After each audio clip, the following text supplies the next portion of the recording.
There's a new video emerged here, Cybertruck. I ordered one as well, by the way. It's $100. What is that even a real order? Or is it just a bunch of people having fun? Is it just the price of admission? Because you're talking 2022, you're talking $100 fully refundable. Now, I'm not taking anything away. Elon's out there tweeting 200,000 of these sold. Are they really sold, though, at $100, Will? I mean, I'm not angry. I was telling Kirk earlier, it's a whole new age thing.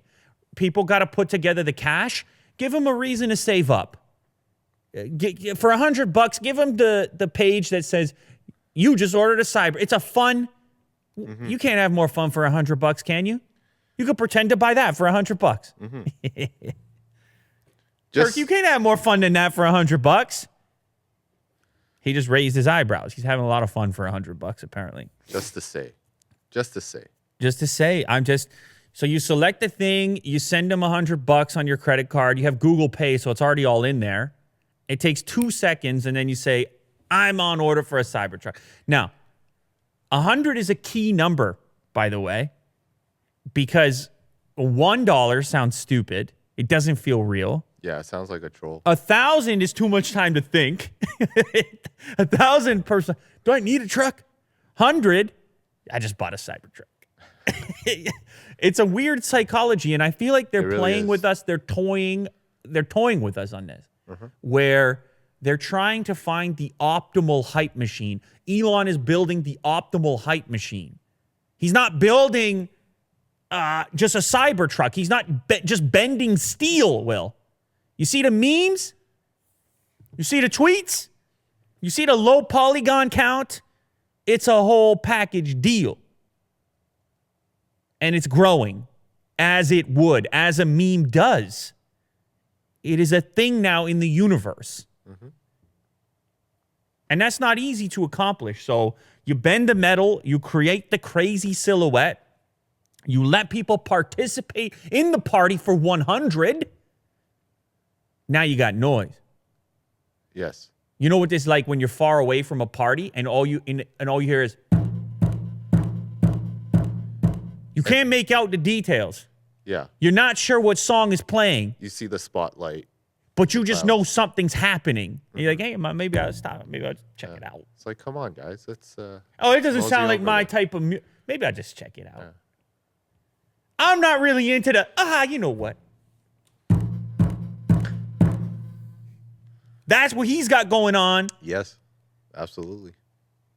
Out there, just outside of San Francisco, Tesla factory and the events and all that. He's got that bass going on, undertone. You got to pay attention now. If you weren't paying attention yet, you got to pay attention now. That's what this Cybertruck is all about. And that's what people, in general, is what you learn online. The noise in general. Not necessarily do you like it, don't you like it. In fact, the polarizing topics, figures, people, products, those are the ones that prevail. That's your retweets. The people that hate it are doing the promotion as well.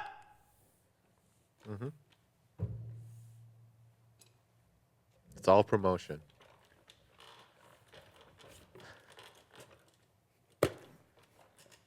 Just got to get comfortable in my seat there. I see. For a second. It's all noise, Will. You see the people, they jump on a hashtag, they want to be heard. Oh, I'm going to put my voice on it right now. Yeah. Hashtag Cybertruck sucks. Now it's into trending. Now another person clicks on it. Go, what's a Cybertruck? Boom, done. Why is that in my feed? What is it you're talking about that you hate so much that I now know about because you hate it so much? You try to put it down and you bring it back up. Yeah. And then the people trying to bring it up, they're contributing to the same hashtag. They're contributing to the same conversation. The overall noise of the conversation. Now even if you're the granny down the street in the townhouse, like, what's a Tesla? You're like, what's that bass down the road?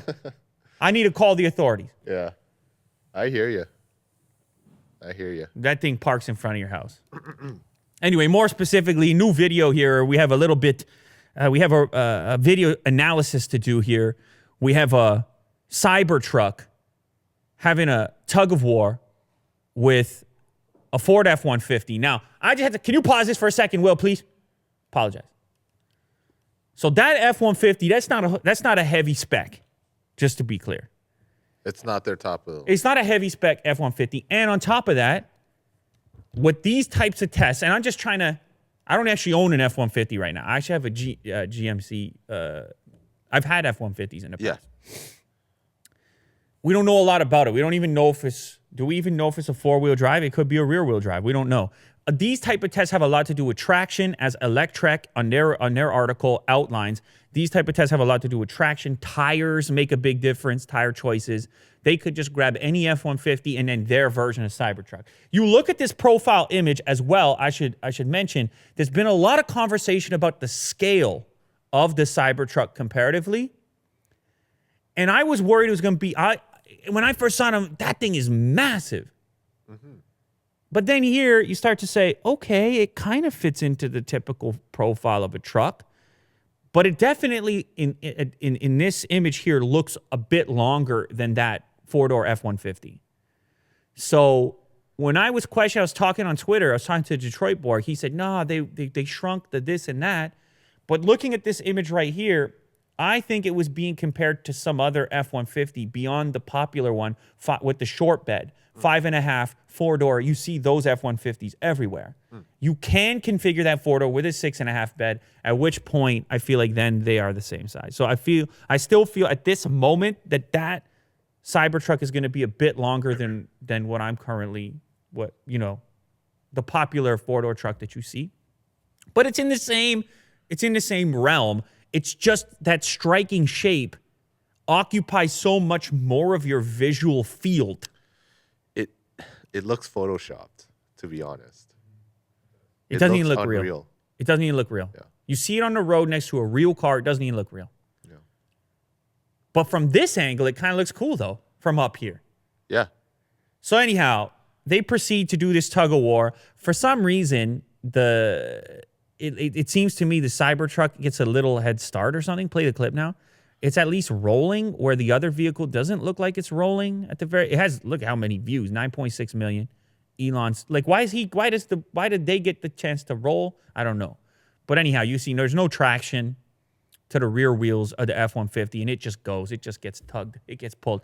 Now, regardless of the analysis of the clip and the fact that it gets to pull first, I think what they should have done is let the F-150 start pulling and then boom, Right.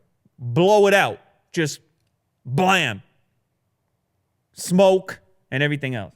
But you know how this is. It's an early version of the product.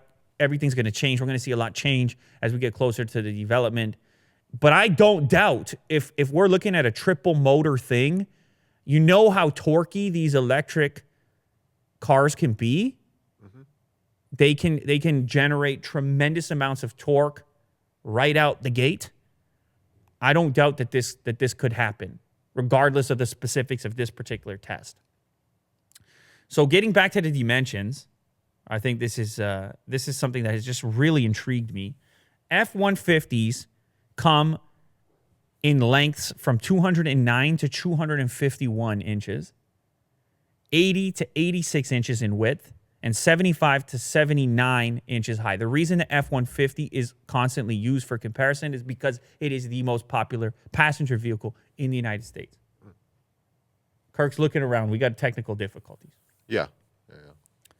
You want to go ahead and fix that, Will? Yeah, this Apple TV is not streaming. You see, well. we're trying to mirror things over here. I have to give it a second before it reboots. Tesla hasn't confirmed the actual dimensions of the Cybertruck yet. However, they confirmed it's 231.7 in length, 79.8 in width, and 75 in height. So it is roughly the same size as an F-150 on paper, but the strange part just comes into the analysis, like the various F-150s that are available from 209 to 251 inches. There's plenty of them. You can select bed lengths to go with cab lengths, and it's a lot going on. So you got to kind of imagine an F-150 in the middle, somewhere in the middle of potential configurations for length. But yeah, I mean, the thing just looks, it's absolutely wild. And if we receive this for what it is, if we look at this clip, it outperformed that version of the F-150 in this tug of war. But I fully expect it to do that if the spec lines up with what they're advertising.